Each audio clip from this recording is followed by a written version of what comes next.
Hey, welcome back. This is the Clay Nelson Life Balance Hour and kind of the Clay Nelson Scream at You Hour and kind of the Clay Nelson Let's Get It On Hour. And let's quit making people wrong and let's get around to the resolves. And let's stop, getting to a place where we just feel like we don't have a say, and we stop getting in a place where we can't trust anybody and we don't know who to believe in and everything else. And darn it, ladies and gentlemen, start believing in yourself. Look in the mirror and go, I'm cool. I can get it on. I can make it through this. All right? This isn't having cancer. This is just finance. It's just money. Money can't hug you. People hug you. So you have to get it, all right? All you got to do is sit this one out. Just sit it out. And what I mean by sit it, I don't mean go brain dead and not communicate, but sit it out. Don't draw your money out. Don't make a run on your bank.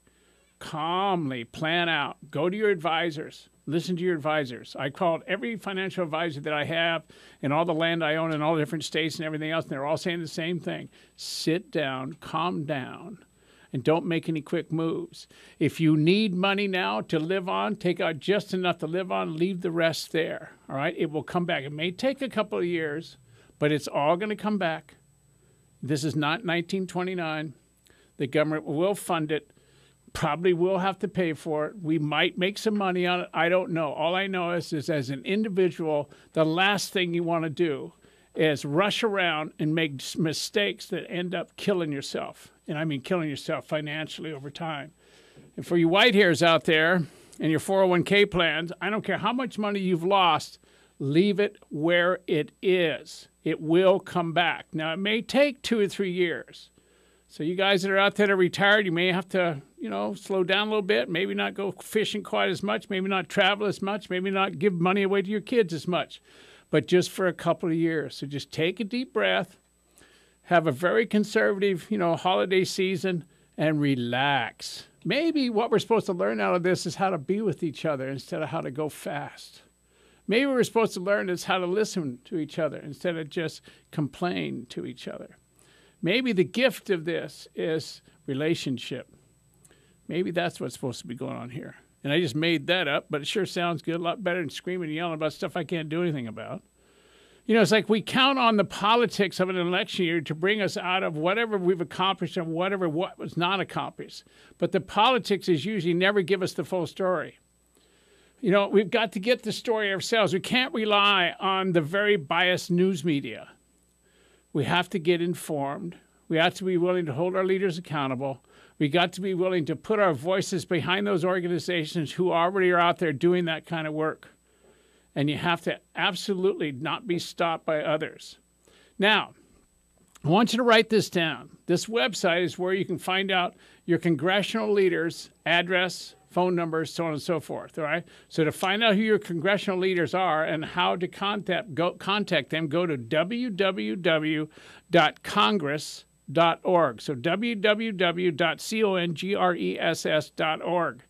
And then where indicated on the website, just type in your zip code, all right? And pictures and bioinformation and contact data and just about anything else you want to know about your representative will pop up. And on this website, you can always find out how your representative voted on the bailout bill. Gee, wouldn't that be cool to know? So depending on what they say and how they voted, you're going to find out what's really true about them. Okay? So get informed.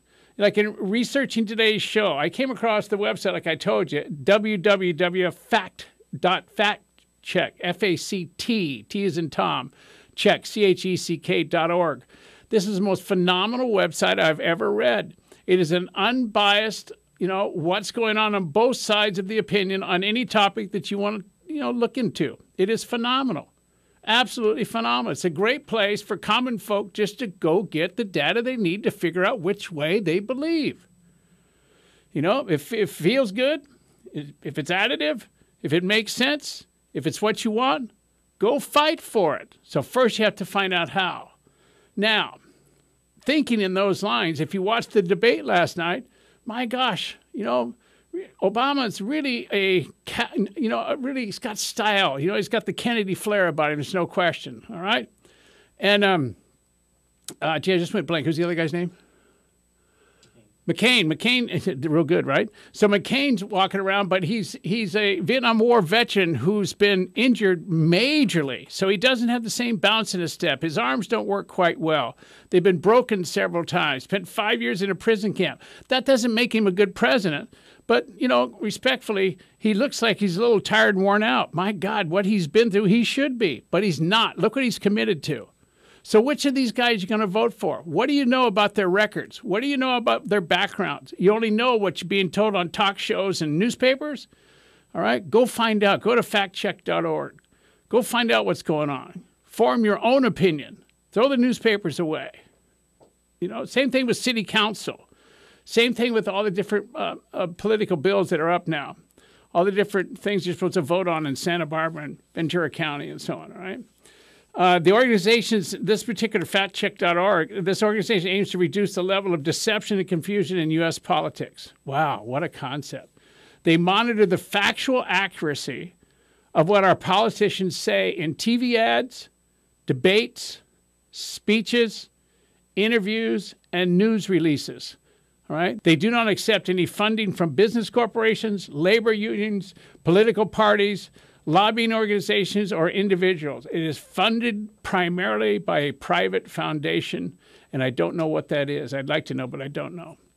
All right, from factcheck.org, you can see what's true and what isn't true and make decisions for yourself based upon truth, not half-truth or twisted words. So now that you have this information, gee, who's responsible for voting? Who's responsible for what you do? Who's responsible for the result? Only you are. And as long as we are getting the factual information, I don't care what sources you use to learn about these issues. I simply care that you know what the issues are, what's true, what isn't true, and that you stand up for what you believe in and take the next step. When we as citizens are fully informed, we can choose whom to support, right? We can hold our leaders accountable for their actions, for their words, and the result that they do and do not obtain. And that's really what's going on here. And that's what was not done in this issue around finance in the last 12 years. We didn't hold people accountable. We didn't hold our representatives accountable. We are not doing our job.